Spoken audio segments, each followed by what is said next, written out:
Hello everybody and welcome back to another episode of The Fully Charged Gardener. Thank you very much for tuning in again. I really do appreciate it. So I'm just sat down here in the boathouse with my favourite mug, having a cup of coffee. And I just want to talk about something very quickly.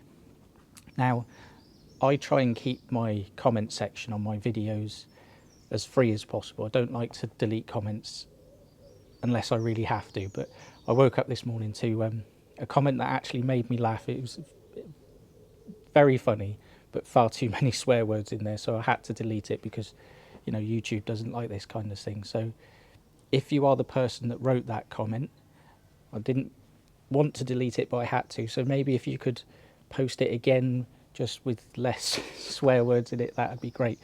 But the point of this comment was something along the lines of, it's a bit odd and a bit of a contradiction for someone like myself who's posted lots of videos on lawn care and won a Creative Stripes competition to be making videos talking about the benefits of no-mow.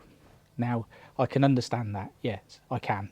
And I suppose, is it a contradiction, or is it just an example of how we can have the best of both worlds, maybe?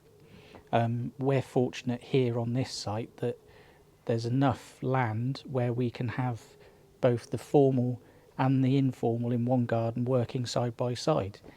It's not just the lawns that are an example of that. You know, we have some very nice, well-maintained hedges here, buxus and topiary, but we also have lots of native hedges around the farm, and they're both equally as beautiful for their own different reasons.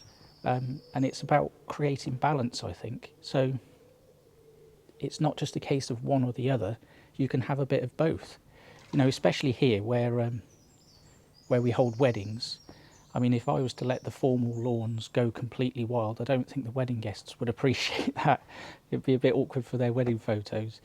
And yes, there are the practices. And, you know, yesterday I was talking about things like soil compaction. So am I contradicting myself by using a roller mower? Well, here, for example, me going over the lawn twice a week with a roller mower is going to have far less impact on the soil as compared to, say, 200 wedding guests over a weekend. So I'd still have to be aerating that lawn and scarifying it anyway. So adding a few stripes to it isn't really going to hurt it. And that goes back to that thing that I was talking about yesterday. We don't have the mown path through there, so we don't have control over the traffic and the compaction, so people go everywhere, especially in high-heeled shoes. Those things after a weekend can cause some serious compaction, trust me. And I also think as well, I look at the stripes as enhancing the garden, you know, in the same way that the no-mow enhances the garden by creating those winding paths, and you're drawing people down into a part of the garden. You know, by having the lawn art, and it is art, I do believe it, you're painting with stripes, can also draw people into that part of the garden. So it's creating all these different spaces.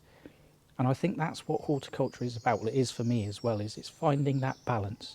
Because for most of us horticulturists out there, and I know there's a lot of gardeners that do things very differently, but, you know, we like nice, neat hedges, nice, neat lawns. So being able to have a balance of both of those in a garden is quite special.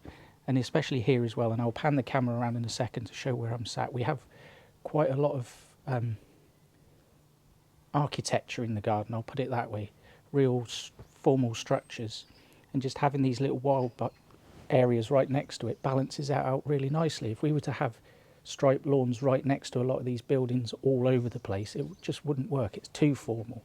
So it's about finding a mix. So in response to your comment, and I really do hope that you can put it back on with less swear words, it's not a contradiction. It's a compromise, it's a balance. And as I mentioned as well yesterday in the video, and if you haven't watched the video, by the way, I'll put a link to it in the description.